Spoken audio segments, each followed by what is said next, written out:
Welcome to Astronomy Daily, your daily dose of the latest and most exciting news from across the cosmos. I'm Anna. And I'm Avery. We are so glad to have you join us as we dive deep into the fascinating world of space and astronomy. There's always something incredible happening out there, and we're here to break it all down for you. Today, we're covering everything from a historic, yet brief, rocket launch in Australia to NASA's latest lunar mission contracts and an exciting new radio telescope preparing for its journey to the moon's far side. Plus, we'll get an update on SpaceX's Starship as it gears up for its 10th flight. So get ready to explore the universe with us. Kicking off our news, we have an update from Australia, where Gilmour Space made a historic attempt at their first orbital launch. On July 29th, their Eris rocket lifted off from the Bowen Orbital Spaceport in Queensland, marking Australia's first homegrown orbital launch attempt in over 50 years. That's a huge milestone for Australia's space industry, even though the launch didn't go as planned. Just 14 seconds after liftoff, the Eris rocket began sliding sideways and crashed back to Earth. It sounds reminiscent of Astra's third orbital launch attempt back in 2021, which also had a similar sideways slide. Exactly. It's a tough break for a debut, but Gilmour Space is maintaining an incredibly optimistic outlook.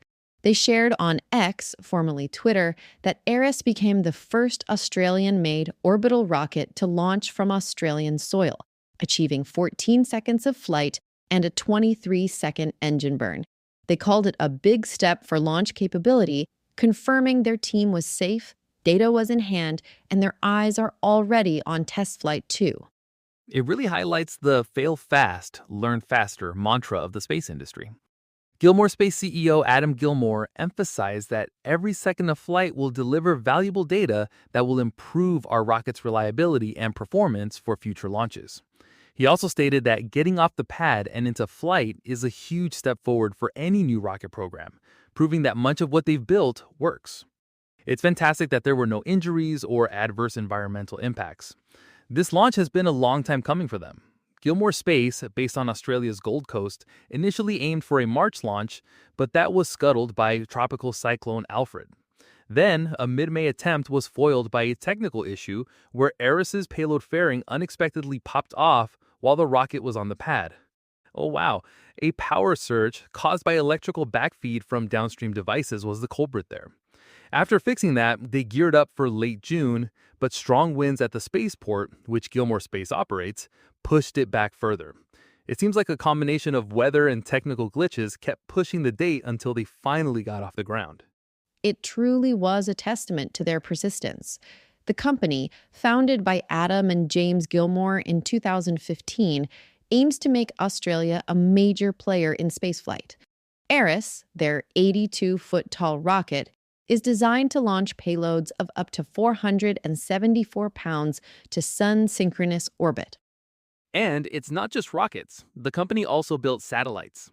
Their Erisat spacecraft bus had its first launch just last month on SpaceX's Transporter 14 mission, carrying in instruments for CSIRO, Australia's national science agency, to monitor water quality. So while the Eris launch didn't fully succeed this time, it's clear Gilmour Space is a significant and growing force in the Australian space sector. Next up, let's turn our attention to some exciting news from NASA and their ongoing Artemis campaign, which is all about exploring more of the moon than ever before. NASA has recently awarded a substantial contract to Firefly Aerospace, based in Cedar Park, Texas. It's a big step, and what's particularly noteworthy about this delivery is that it's the first time NASA will use multiple rovers and a variety of stationary instruments in a truly collaborative effort. They're working with the Canadian Space Agency, or CSA, and the University of Bern in Switzerland. It's a big step. And what's particularly noteworthy about this delivery is that it's the first time NASA will use multiple rovers and a variety of stationary instruments in a truly collaborative effort.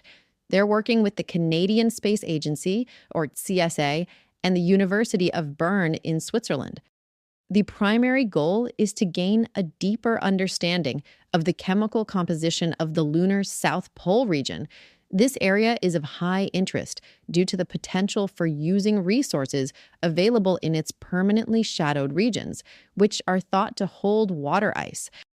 Joel Kearns, NASA's Deputy Associate Administrator for Exploration, highlighted that CLPS is embracing a new era of lunar exploration, with commercial companies like Firefly leading the way. These investigations are crucial for developing the knowledge needed for long-term sustainability on the moon. And the instruments they'll be carrying are fascinating. One of the rovers is Moon Ranger, an autonomous micro rover developed by NASA's Ames Research Center and Carnegie Mellon University, which will explore the lunar surface and study hydrogen-bearing volatiles with its neutron spectrometer system. Then there are the stereo cameras for lunar plume surface studies, designed to capture the impact of the rocket exhaust plume as the lander descends, helping us predict lunar regolith erosion.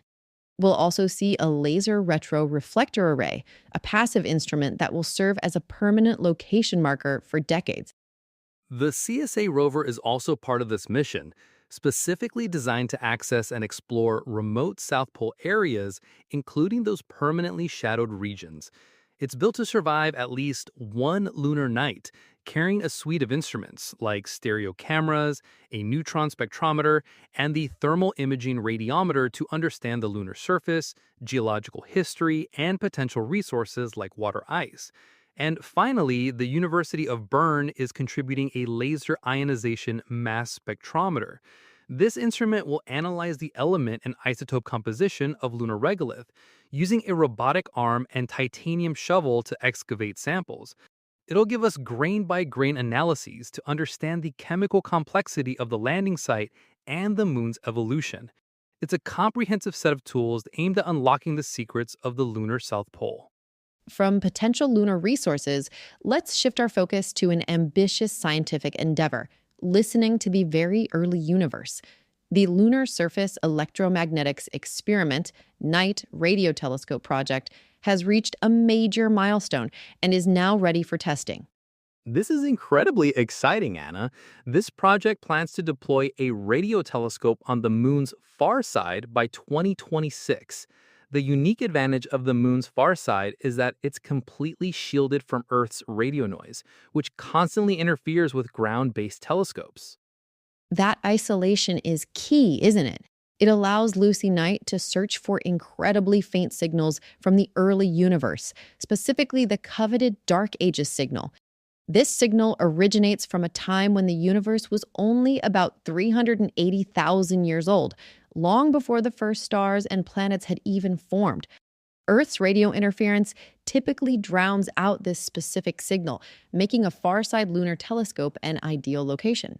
Absolutely. But as appealing as the far side is for its radio quietness, it presents immense engineering challenges. Any equipment sent there has to contend with an incredibly harsh environment. We're talking about massive amounts of radiation and extreme temperature swings. And when we say extreme, we mean it. Temperatures can drop to minus 173 degrees Celsius during the 14-day lunar night and soar to 173 degrees Celsius during the 14-day lunar day. This day-night cycle also means that if the system relies on solar panels, it needs to power itself for 2 weeks without recharging. That's where the design gets intricate. A significant portion of the telescope's weight, about 50 kilograms, is dedicated solely to its battery to ensure it can last through 2 weeks without sunlight. Beyond power, thermal management is another huge hurdle. UC Berkeley designed a specialized heat pipe system that transfers heat generated by solar radiation and the instruments to a radiator, which then releases that heat into space. They also incorporated a series of thermal switches to control the internal temperature and turn subsystems on and off as needed to maintain thermal stability. What's particularly ambitious about Lucy E. Knight is its objective to collect data 100% of the time, which demands a complex melding of power and thermal management. It truly is. While collecting dark age data is a significant goal, Lucy E-Night's primary mission is actually a technology demonstration. It's designed to prove that radio telescopes can not only survive, but also viably collect data on the far side of the moon for more than just a few days. The plan is for it to collect data for over 2 years. If successful, it will pave the way for even more powerful radio telescopes in this uniquely quiet region of space. From the quiet far side of the moon, let's now turn our attention back to Earth, or rather, just above it, with some news from SpaceX. They've recently moved their Starship vehicle to the launch pad for testing ahead of what's expected to be its 10th flight. That's right, Anna. This is a big step for the ambitious program. Flight 10 is anticipated to take place next month from SpaceX's Starbase site in South Texas. The Starship upper stage, which stands at 171 feet tall, was documented making its journey to the pad in photos shared by SpaceX.